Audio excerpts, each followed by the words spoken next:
这样预测的。然后我呢，肯定会想提前结束战斗，但是呢，我也可以打到最后，取得胜利。Oh, who knows? This is heavyweight boxing.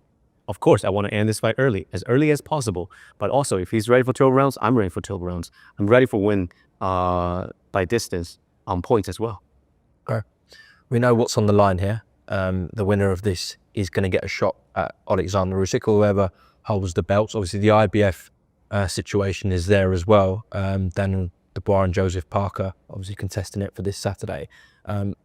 If, in his opinion, when he gets this win over Agit Kabayel, does he sit out and wait for that WBC mandatory, whoever's got it, or how does he see that going? 如果赢下这场比赛，那你自然而然成为了 WBC 的强势挑战者和孤独拳王。你会去下一步就立刻去挑战拳王，或者是等着拳王有空了你去打他，还是会中间打一场国度？你对未来有什么期待吗？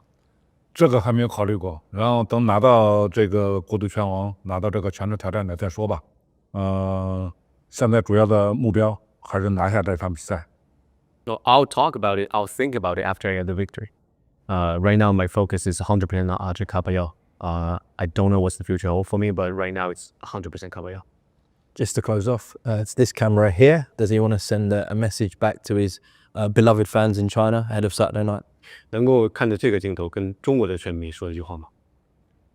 感谢中国的拳迷，然后这么多年对我的支持，对我的鼓励，然后现在中国历的周六又要爆发了，就像你们对我说的一样，像东风快递一样，快很准。Well, I would like to say thank you for all the years of support from China and my fans, my beloved fans. I really hope to deliver a great fight for all of you. And just like some of you told me, I'm the DF missile. This is the newest missile from China. I'm fast, I'm accurate, and I'm mean. And maybe one in English to Kabayel? 用英文跟卡巴耶尔说一个。Kabayel, Saturday, I ban you. Okay. Gilai, all the best on Saturday night. God bless. Thank you. Thank you.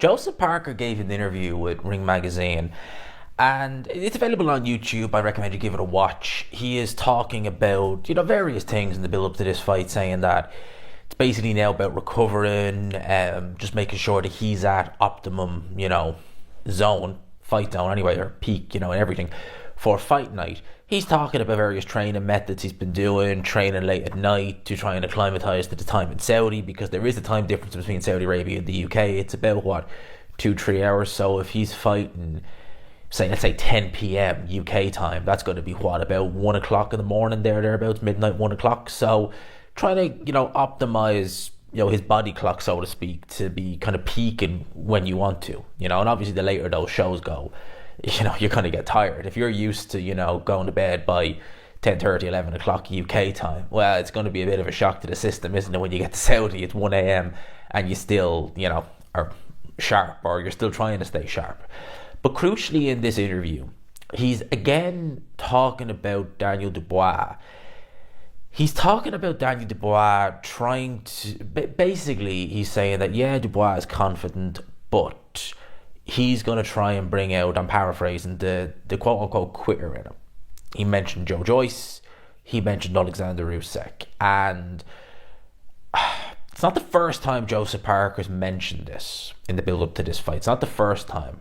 And it reminds me a little bit of when Otto Wallin was getting... Now, Joseph Parker is much better than Otto Wallin. Much better. It reminded me a little bit of when Otto Wallin was getting ready to fight Anthony Joshua.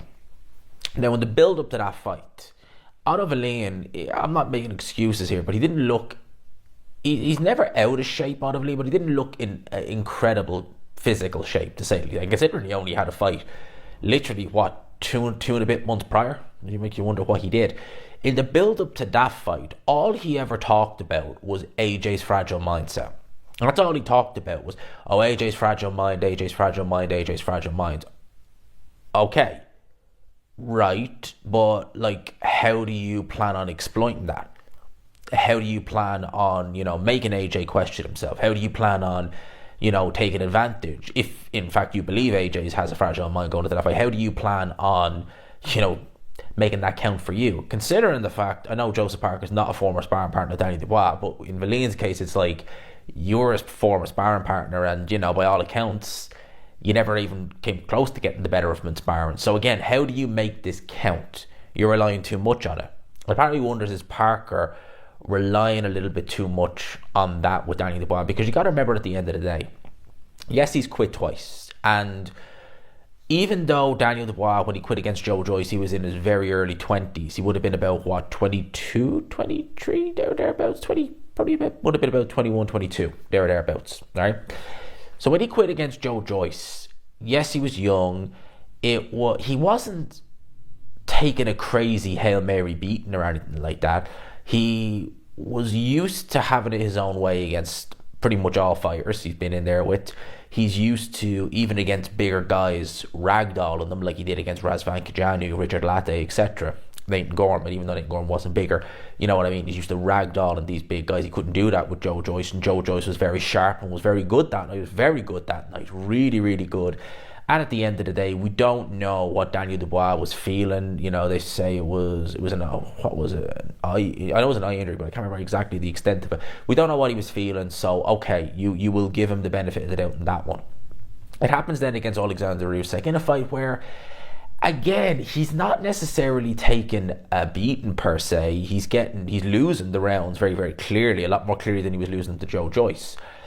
But, there's never a point in that fight where you're looking and thinking, oh God, he's taking some serious punishment. Not really. And you could see the writing was on the wall that he was kind of checking out a bit in that fight as the rounds are progressing, really after the 5th round. I know he'll turn around and say, it's because they robbed me, it was a low blow.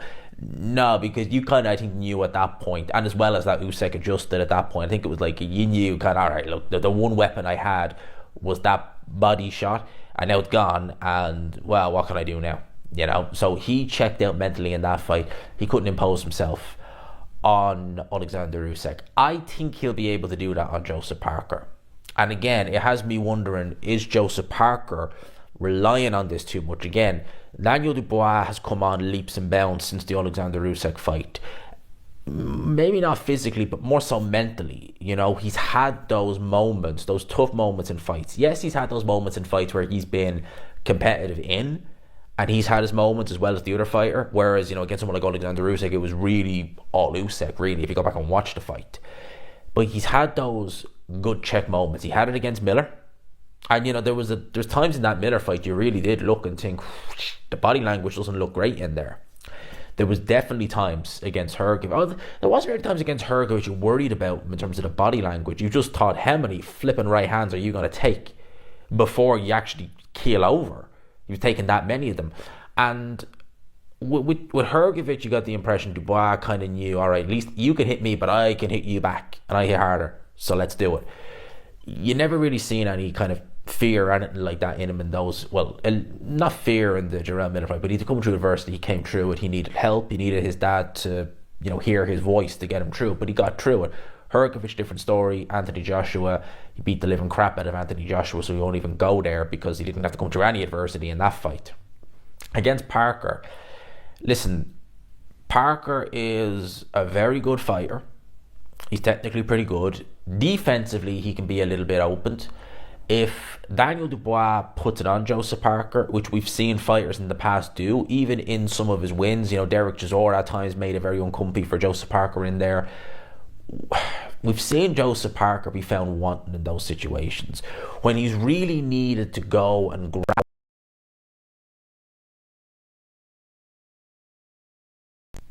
Now, who's to say it won't be different this time? I don't know. But who's to say if he does, Daniel Dubois won't have an answer? And as well as that, Joseph Parker, as I said, he's not... everyone is defensively better than Joe Joyce, but Joyce was able to. That was mad against Boy. If you watch that fight back, that was really mad against Boy. Usyk just, he couldn't do anything to Alexander Usyk. I don't see a similarity